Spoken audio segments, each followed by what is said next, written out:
In their run to the Sweet 16, Cinderella Loyola-Chicago has captivated the country with their exciting play, their Gryffindor-like fan section and their scarves, and of course, their shocking buzzer beaters. But nothing and no one has captured the hearts and minds of the nation and beyond more than Sister Jean, the 98-year-old chaplain that has become a viral international star. And we have a treat! We're pleased to be joined by Sister Jean via Skype to talk about her rise to fame and how she's seen things change in the game of basketball during her time around the game. Thanks so much for joining us, Sister Jean. What Loyola has done has been historic, of course, but you have become part of this legend and one of the reasons that we love March Madness. What has that been like, to become an international star?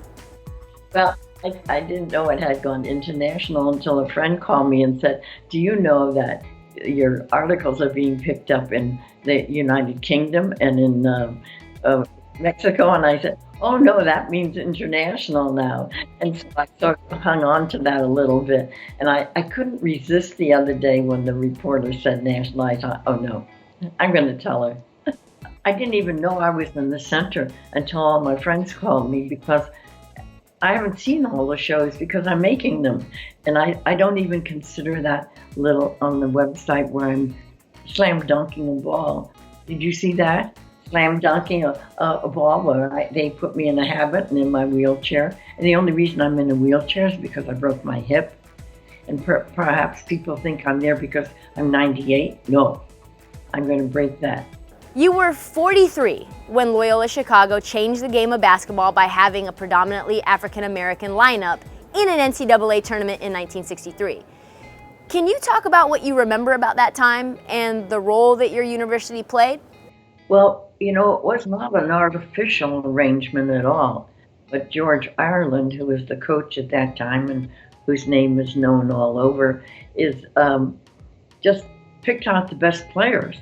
And that's all he thought about. And so when the edict came from the governor in Mississippi and said they couldn't leave, well, he didn't pay any attention to that, nor did the coach in Mississippi, nor did the president of the school. And so they let them play. And that picture of that black young man and that white young man is an historical event, because it was a game of change. And sometimes I now ask myself, how far have we really come since 1963? Some of the schools don't have any diversity, and that I'm not criticizing them for that. It's just because of the culture in their particular area. And as I know, Porter, when he's looking for a player, he's looking for the fellow who do the best on the court. And so these young men get along fine with each other. And I think to myself, why can't the rest of the world do that too? Do you think that we have gone backwards in the last couple of years? I think so. I think so. And we need to work on it more. Everybody needs to work on it more, because we're all made to the image and likeness of God. And God says we love everybody, so we better do that. We have to put our hearts into any kind of a change we want to make. And we can make that change through more of a gentle, persuasive way than a loud, noisy way. You've seen so much change and evolve at 98, yet you have the wit and energy of a 20-year-old. Tell me, what's your secret? Well, mostly older people say, what do you do to live so long? Well, basically, it's the genes on my father's side. But then I also say I eat well, I sleep well, and hopefully I pray well.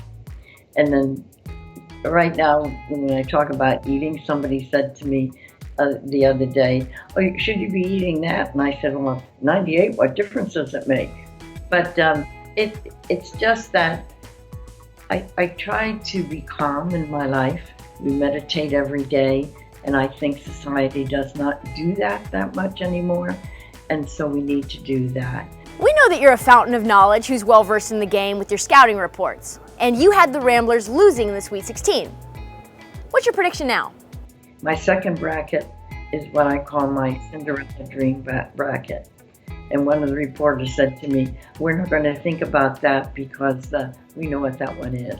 All right, good luck, Sister Jean. We hope to see you in the Final Four. And in the meantime, stick with Sports Pulse, your heartbeat to what's trending in sports.